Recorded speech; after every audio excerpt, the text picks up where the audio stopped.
has issued a severe thunderstorm warning for eastern Eastland County in north-central Texas, northwestern Comanche County in central Texas, until 8:45 p.m. Central Daylight Time. At 7:46 p.m. Central Daylight Time, a severe thunderstorm was located near Rising Star, or 21 miles northwest of Comanche, moving northeast at 40 miles per hour.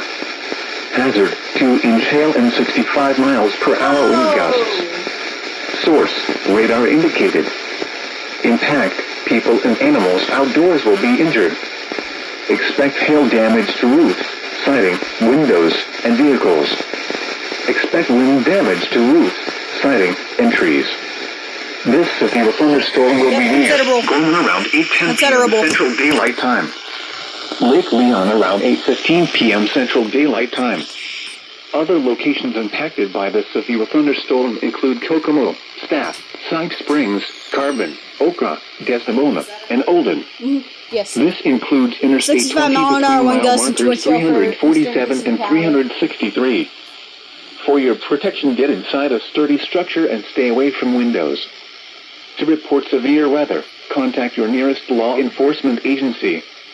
They will send your report to the National Weather Service office in Fort Worth. Okay.